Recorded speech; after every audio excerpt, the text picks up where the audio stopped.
The call to end my final mission came faster than I expected. One moment I was in San Diego, wrapping up a final after-action review inside the steel-gray walls of a naval command building. The next, I was folding uniforms into a duffel, staring at the insignia I'd worn for 40 years. I'd left bases before, Kuwait, Germany, Afghanistan, but this felt different. This wasn't just the end of a career. This was the end of a life I'd built around duty. The weight of my mother's old locket pressed against my chest pocket, the same one she'd worn through hard years in Chicago before handing it to me the day I enlisted. "Always come home," she'd said. I had, every deployment. But this return wasn't part of the plan. And no one knew I was coming. Not even my son. The red-eye flight from San Diego to Houston blurred into a mix of recycled cabin air and restless thoughts. Outside the oval window, I watched dawn bleed into the horizon over the Gulf, a sharp line of orange cutting through the black. I wondered if Dave would be awake when I knocked on his door in Dallas. He'd always been a night owl, the kind to sit up late sketching designs or fiddling with his guitar, long after I'd gone to bed. That memory carried me through the turbulence. By the time we landed, Texas humidity wrapped around me like a wool blanket. The taxi driver didn't ask questions when I handed him the address. He just threw my duffel in the trunk and pulled onto the interstate. Plano, I told him. Dave's neighborhood. A suburban patchwork of new developments, manicured lawns, and wide streets that smelled faintly of asphalt baking in the sun. But as we rolled into his cul-de-sac, something inside me shifted. The lawn in front of his house was knee-high, a wild green jungle pushing through cracked soil. The mailbox hung open, stuffed with envelopes spilling out like a busted artery. Curtains drawn tight, no cars in the driveway. This wasn't the home of my tidy, meticulous Dave. This was abandonment. I paid the driver, slung the duffel over my shoulder, and walked toward the porch. My heart hammered louder with every step. I raised my hand to knock. "Mrs. Wallace?" The voice cut across the still morning air. I turned. There, standing in the yard across the street, was Mrs. Green, the kind of neighbor who always knew the latest gossip before the HOA did. She wore a sun hat and held a watering can, but her face was pale. "Mrs. Wallace," she said again, her words tumbling out. "You don't know, do you?" My throat tightened. "Know what?" Her lips pressed into a thin line, her knuckles white on the watering can handle. "Dave's been in the ICU for 2 weeks. Ambulance came in the middle of the night." And, she hesitated, eyes darting away. "His wife, Brooke, well, she's been down in Galveston. On a yacht. Posting pictures all over Instagram." The Texas sun felt suddenly unbearable. My legs nearly gave out beneath me. 2 weeks. ICU. And no one had called me. I don't remember the drive to Baylor Medical Center. One moment I was standing in Dave's yard, the next I was pushing through the sliding glass doors of the hospital. The smell hit me first, sharp disinfectant, sterile and unrelenting, the kind that seeps into your clothes. At the reception desk, I gave my name, his. The nurse's eyes flickered with recognition before she pointed me toward the ICU. 5th floor. Room 527. The elevator crawled upward, every ding dragging my stomach tighter. The hallway was quiet, save for the steady rhythm of machines. I reached his room, hand gripping the locket in my pocket so hard it left a mark on my palm. And then I saw him. My son. Dave lay on the bed, fragile as porcelain. His skin was pale, his dark hair shaved in uneven patches where doctors had placed 4 lines. Tubes curled around his face, wires snaked across his chest. A doctor turned from the monitors. "You must be his mother," he said softly. "I'm Dr. Anderson. Your son has stage 4 gastric cancer. It's advanced, aggressive." If we'd caught it earlier, his voice trailed.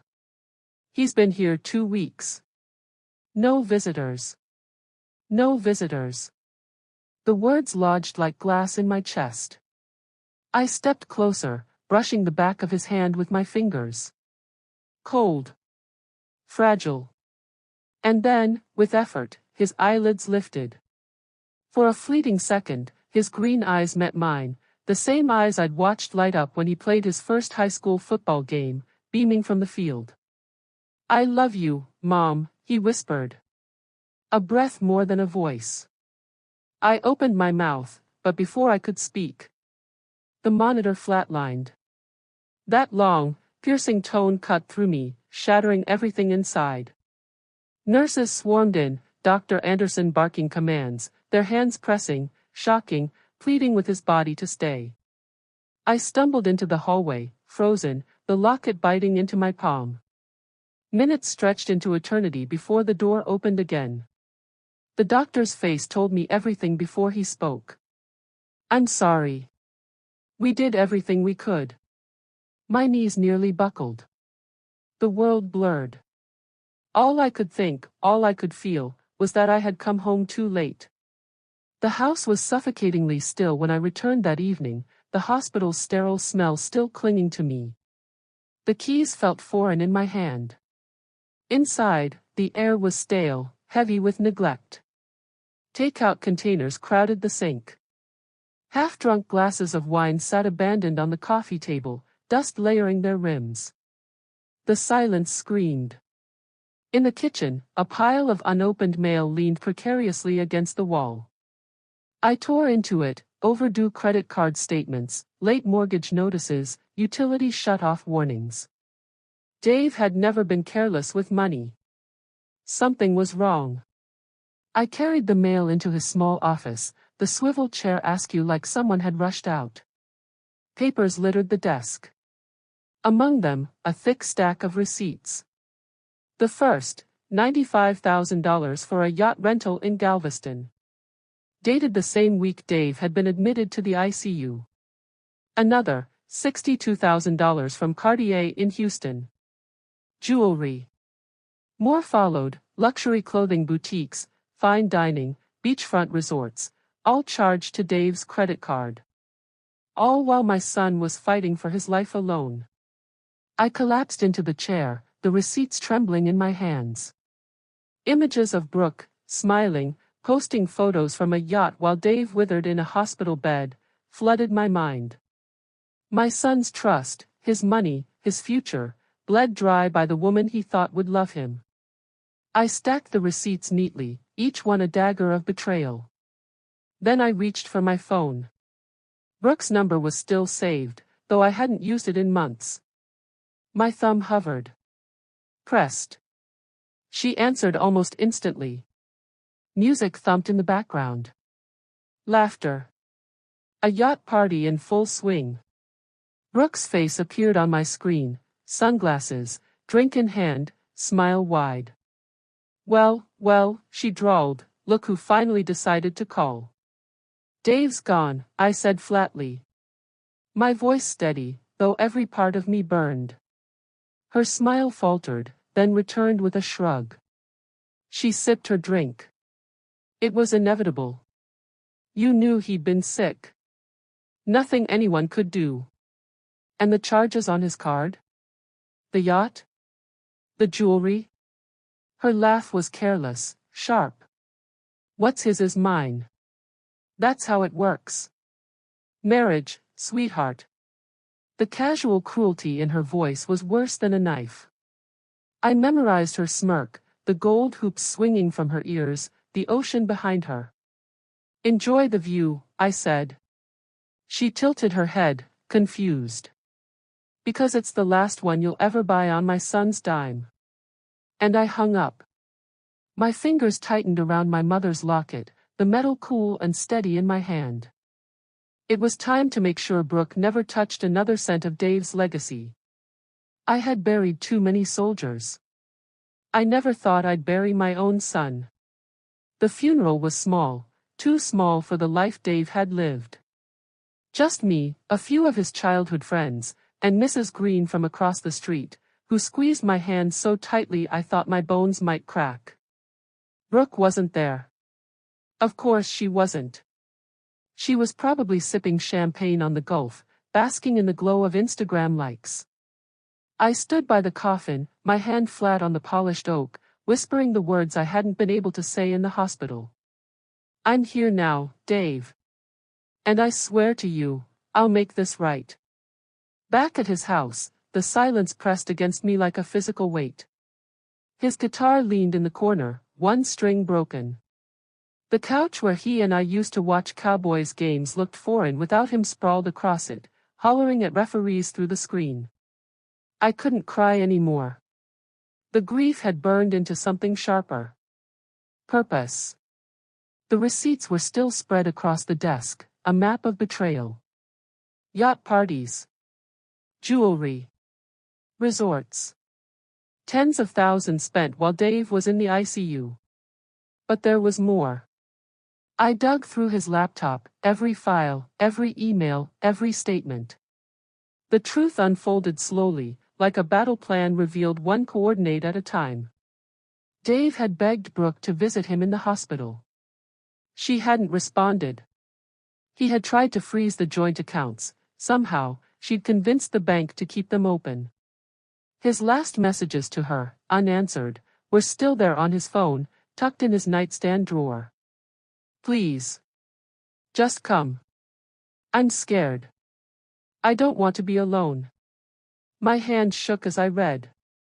He had died not just in pain, but abandoned. I pressed the locket to my lips and made another vow. This ends now. The first step was gathering allies. I met with attorney Margaret Chen, a sharp-eyed woman with the calm intensity of a sniper. Her office smelled faintly of leather and coffee, the walls lined with legal texts and framed verdicts. I dropped the stack of receipts on her desk. Brooke Wallace drained my son's accounts while he was dying, I said. And I want her held accountable. Margaret flipped through the papers, her brow furrowing deeper with each page. These aren't small purchases, she murmured. This is systematic. Intentional. She left him to die alone, I added.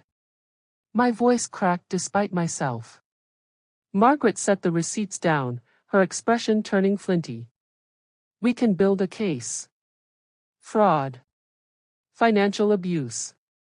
Possibly even wrongful enrichment. But we'll need evidence of intent. Something that proves she knew what she was doing while he was incapacitated. I slid Dave's phone across the desk. Start there. Margaret's eyes met mine. If you're ready to fight, I'll fight with you. But this won't be clean. Brooke will come at you hard. I leaned back, my military instincts kicking in. Then she doesn't know who she's dealing with. The fight began sooner than expected. 2 weeks later, a letter arrived in the mail. Legal stationery. Brooke's signature scrawled at the bottom. She was contesting Dave's will. Dave had left what little he had, his truck, his modest life insurance policy, his savings, to me. His mother. Brooke was demanding all of it, claiming spousal rights. I stared at her signature until the ink blurred. The audacity, the greed, it was beyond cruelty. It was war. I called Margaret. She wants everything. Margaret's sigh was sharp. Then we go to court. The courtroom was nothing like the ones on television.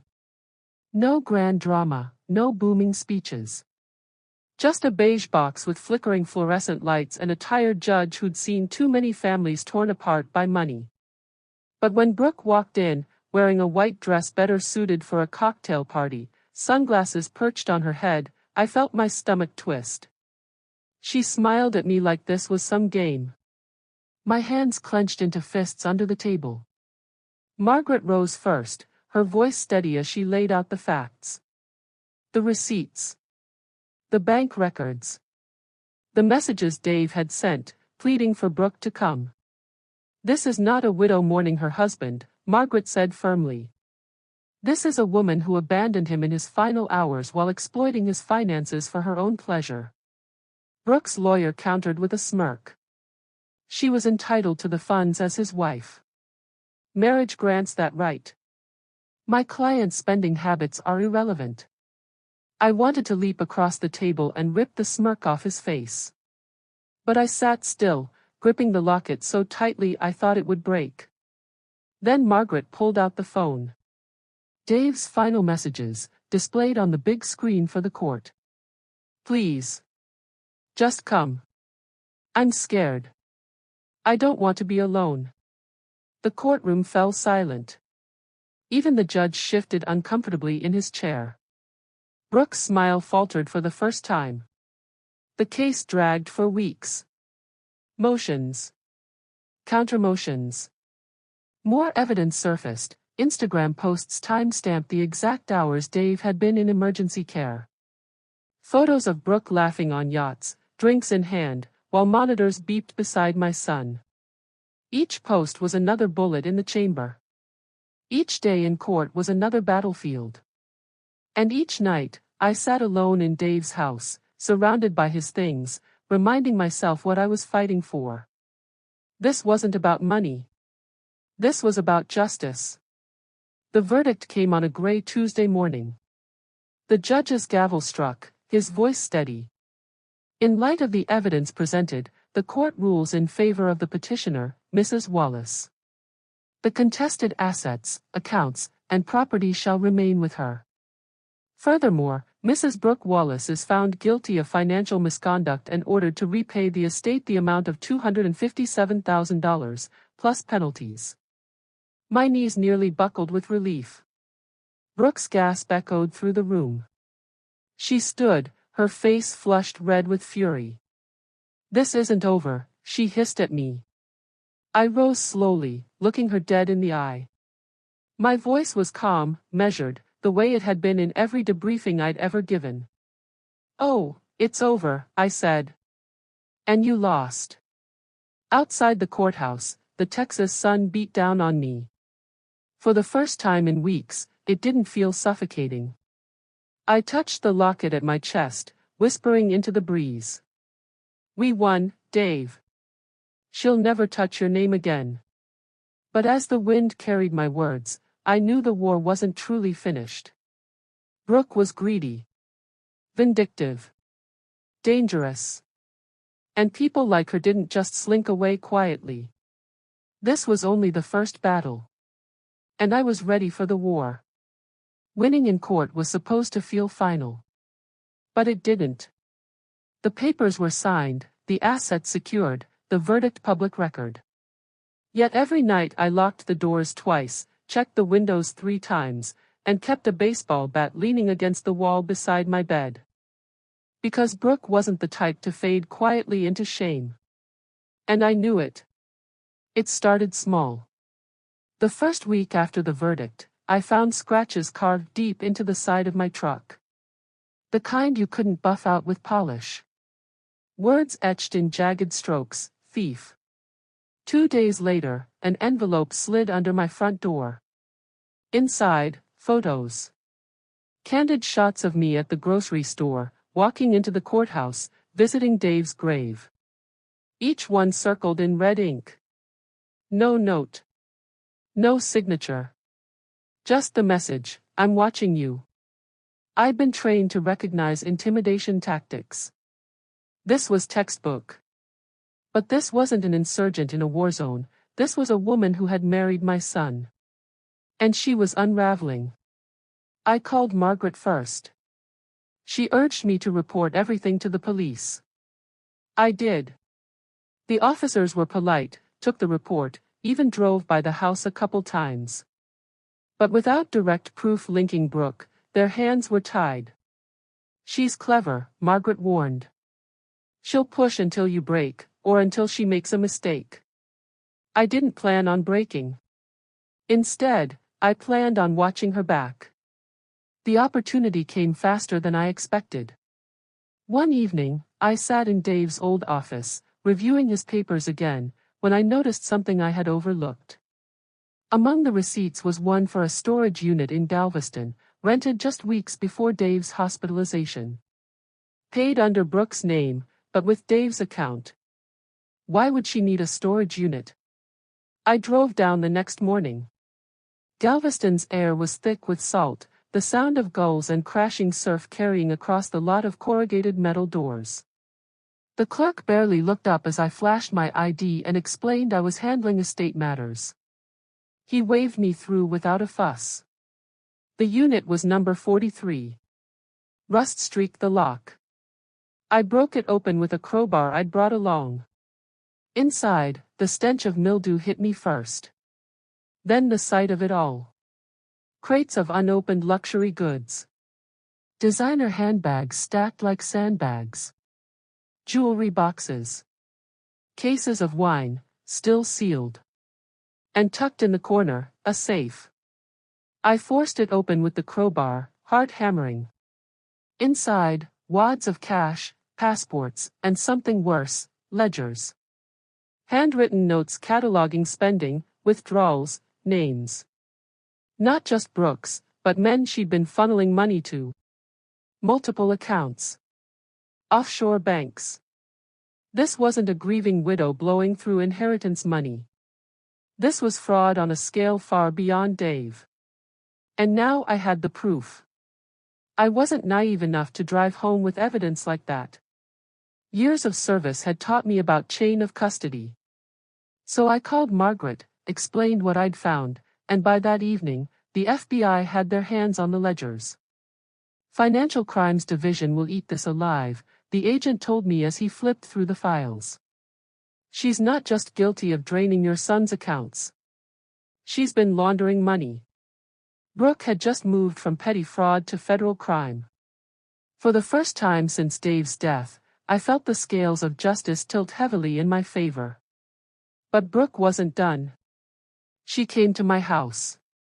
It was past midnight when the pounding started, 3 sharp blows that rattled the door. I reached for the bat, heart steady. Old instincts kept my breath calm as I peered through the peephole. There she was. Brooke, barefoot, hair wild, eyes glinting like broken glass in the porch light. "Open the door, you bitch," she screamed, slamming her fist against the frame. "You think you've won? You don't know who you're dealing with." I didn't open. I dialed 911 and kept my voice steady. "This is a trespassing emergency. The suspect is my son's widow. She's violent." Her fists kept pounding. Splinters cracked from the frame. My finger hovered near the trigger of the phone's panic alarm. And then, the sound of sirens in the distance. Brooke froze. She glared through the peephole, eyes burning into mine, and hissed, "This isn't over." Then she ran. By the time police arrived, she was gone. The restraining order came 2 days later. The FBI's case was moving, too. They had already traced hundreds of thousands through shell accounts Brooke had opened. Her Instagram parties were the tip of the iceberg, behind them was an entire network of scams. But I couldn't relax. Every shadow outside my window, every creak of the floorboards at night, I wondered if she'd come back. I slept with the bat by my bed. And my service pistol, unloaded for years, now rested in the nightstand. Because Brooke had crossed a line. And if she came for me again, I was ready. The day they arrested her, it was almost anticlimactic. Federal agents cornered her in Houston, pulling her off the steps of a yacht she no longer had the funds to pay for. The news hit headlines the same evening: local woman charged in multi-million-dollar fraud, widow of Plano man at center of case. I read the article in silence, sipping my coffee at Dave's kitchen table. Justice was grinding forward, slow but inevitable. But the scars Brooke left, on me, on Dave's memory, wouldn't fade. That night, I drove to the cemetery. The air was still, the stars sharp against the Texas sky. I knelt by Dave's headstone, pressing the locket to the granite. "It's done," I whispered. "She'll never hurt anyone again." The breeze carried across the grass, cool against my face, and for the first time in months, I let myself cry. Not just for the pain, not just for the fight, but for the quiet. The war was over. But the hunt had changed me forever. The morning after Brooke's arrest, I stood at the kitchen sink, coffee steaming in my mug, sunlight spilling across the counter. For the first time in months, the house didn't feel hostile. No shadows lurking, no dread in my chest. Just silence, and a fragile kind of peace. But peace is tricky. Soldiers learn quickly it doesn't last. The FBI's investigation into Brooke stretched across months. Agents uncovered layers of fraud, shell companies, stolen identities, offshore accounts. Her case wasn't just about me or Dave anymore. She had left a trail of victims across Texas, Louisiana, even Florida. She was indicted on federal charges of wire fraud, money laundering, and financial exploitation. The papers called her a socialite scammer. To me, she was just the woman who let my son die alone. When the trial date was set, I sat in the gallery, 3 rows back. Brooke walked in wearing an orange jumpsuit, hands cuffed, still carrying herself like she was strutting down a yacht deck. She didn't look at me. But I looked at her. I wanted her to see that I wasn't afraid anymore. The jury convicted her in less than a week. 10 years in federal prison. Restitution ordered in the millions. It should have felt like victory. But watching the judge read the sentence, I realized something strange. She wasn't broken. Her eyes glittered, lips curled in the faintest smirk. Like she knew something the rest of us didn't.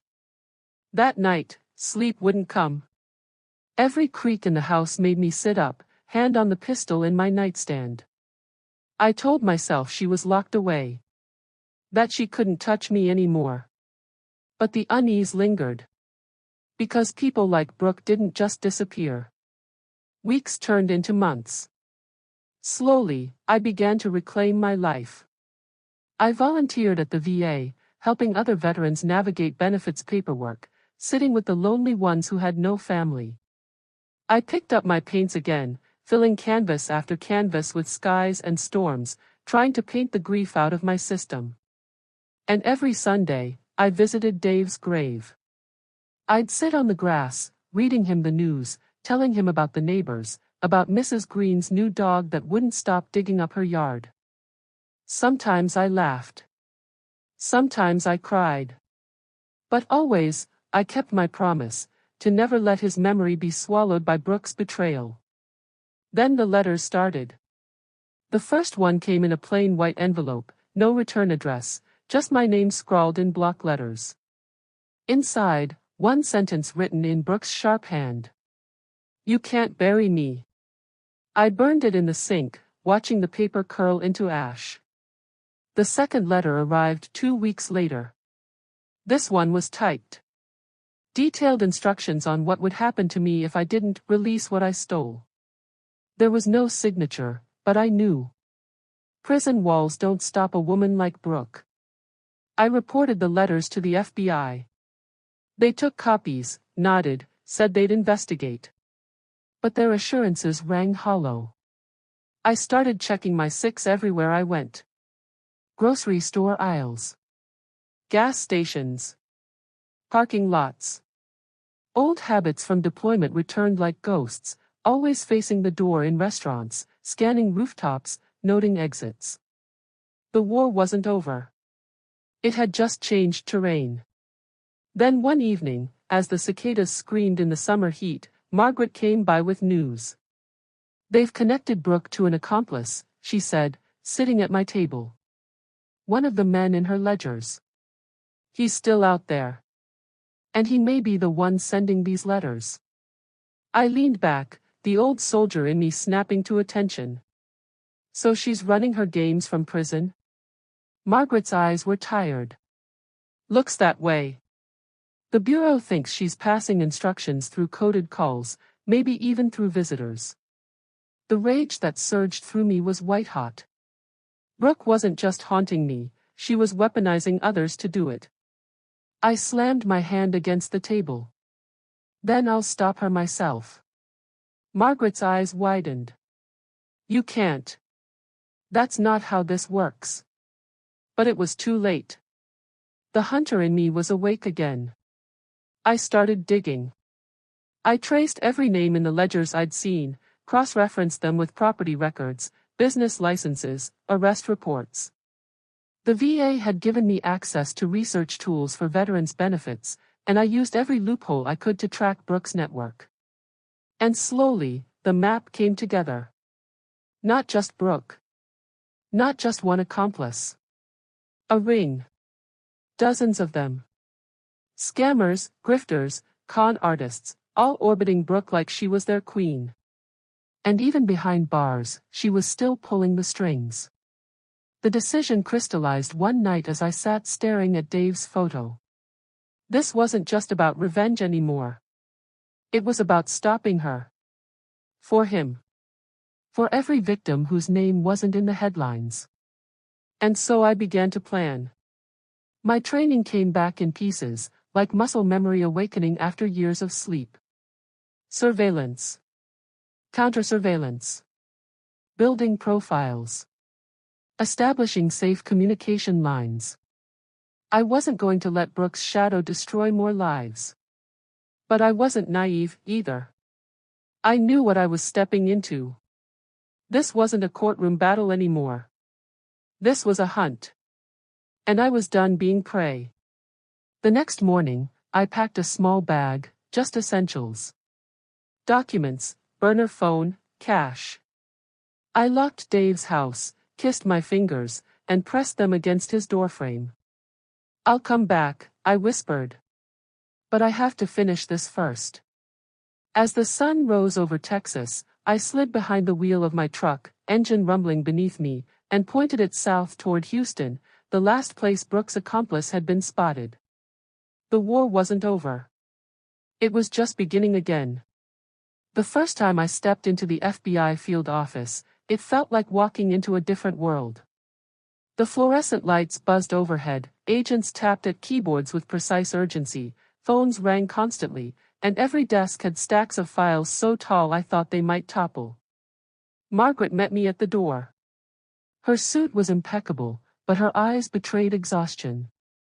We've pulled together everything Brooke's network touched, she said.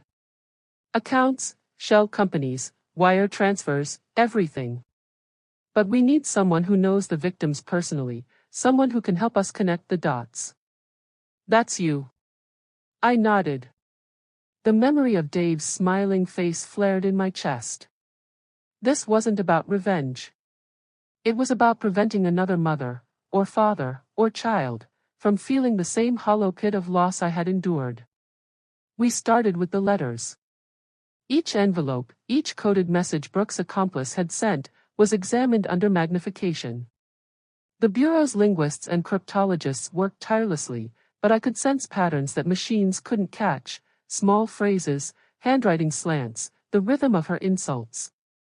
You're good at this, one of the agents said. You pick up nuances machines miss. I said nothing, but inside, I felt the old gears of determination clicking into place. Weeks turned into months as we traced the financial threads Brooke had spun. One accomplice turned out to be a high-profile accountant, embezzling millions from elderly clients. Another was a web of fake nonprofits funneling money into offshore accounts. Each discovery led to subpoenas, arrests, and court hearings. Every time we nabbed someone, I felt a strange mix of relief and unease. Relief because the network was collapsing. Unease because Brooke, even behind bars, was still watching, still plotting. The breakthrough came in a small federal courtroom in Houston. Agent Thompson, the prosecutor, called. We have sufficient evidence to link the accomplice directly to Brooke. His activities were coordinated under her direction. The accomplice, Mark Benson, sat at the defendant's table, pale and twitchy. He avoided my gaze. Your Honor, Margaret said, we request a pre-trial meeting with the defense to consider a plea deal. Mr. Benson is willing to cooperate in exchange for a reduced sentence. Benson's lawyer scowled. Your Honor, my client maintains his innocence. Any statements he makes are under duress. I didn't flinch. I had learned long ago that people like Brooke could manipulate, intimidate, and charm, but Benson's fear was real, raw, and telling. The deal went through. Benson agreed to testify against Brooke's network. In return, he faced 10 years in federal prison instead of 25. The FBI used his testimony to issue indictments against every known member of the network, a total of 27 individuals across 3 states. And Brooke? She was still watching, even through the prison walls, but her reach was diminishing. As the network unraveled, I was invited to testify in federal court. I never wanted the spotlight. But standing in that courtroom, facing Brooke's empty glare from behind reinforced something I had learned months ago: fear loses power when confronted. I recounted the letters, the coded threats, the financial devastation Brooke had orchestrated. I described the sleepless nights, the loss of Dave, and the long months of rebuilding my life. When I finished, the courtroom was silent. The jury, the judge, the gallery, everyone understood the human cost of her schemes. Brooke's lawyer attempted to undermine me, claiming I was emotionally biased or exaggerating.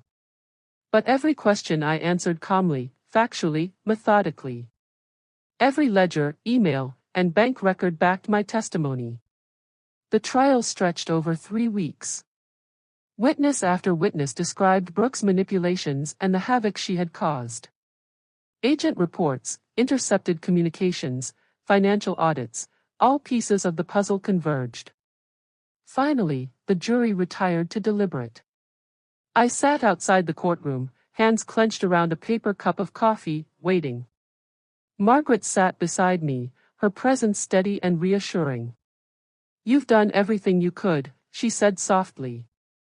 I hope it's enough, I whispered. Minutes stretched into hours. When the jury returned, the foreperson stood. On all counts, he said, we find the defendant guilty. I felt a weight lift, heavy and unspoken. Justice had been served, but it wasn't the sweet vengeance I had imagined. It was something quieter: closure, accountability, the acknowledgement that lives mattered and that predators would be stopped. Brooke received consecutive sentences for each act orchestrated through her accomplices. With the federal conviction, she was barred from all business dealings, her assets frozen, and her ability to communicate outside prison severely restricted. For the first time in over a year, I felt like her reach had ended. Returning home, I wandered into Dave's room. The toys remained untouched, the posters on the wall bright and hopeful. I picked up a model airplane he had left on his dresser and held it to my chest. I did it, Dave, I whispered. We stopped her. No one else will hurt like we did. Tears blurred my vision, but this time, they were not only for grief, they were for release. Life returned slowly to a new rhythm. I volunteered more actively at the VA, painted more, and even started mentoring families of victims of financial crimes. Through each act, I carried Dave's memory and the lesson Brooke had forced upon me: vigilance and courage matter. Months later, I received a letter from the Bureau. Your cooperation was invaluable. The network is dismantled, all accomplices sentenced. Your efforts have prevented countless future crimes. Thank you. I smiled at the note. Justice had been served, not with rage, but through persistence, careful planning, and trust in the law. Brooke's shadow had faded. In the quiet evenings, I still visit Dave's grave. I read him stories, tell him about the new kittens at the neighbor's house, and sometimes, I even talk about the trial. It's done, kid, I say softly. Mom didn't let them win. We made it right. And as the sun dips below the horizon, casting long golden light across the gravestones, I feel something rare and precious: peace. Not perfect peace, grief never disappears, but a quiet resilience, the kind that comes from surviving, fighting, and finally letting go. The war had ended, Not with vengeance, but with justice, truth, and the certainty that Dave's life, though cut short, mattered more than any scheme Brooke ever hatched. And in that knowledge, I finally breathe freely. Wow, what a journey! From heartbreaking loss to an intense legal battle, this story reminds us that even in the darkest times, courage, persistence, and the truth can prevail. If you were moved by Dave's story and the fight for justice, don't forget to like, comment, and subscribe. Your support helps bring more stories like this to life. And let us know in the comments, if you were in the mother's shoes, how would you have faced Brooke's network? Thanks for watching, and remember, justice may take time, but it always finds a way.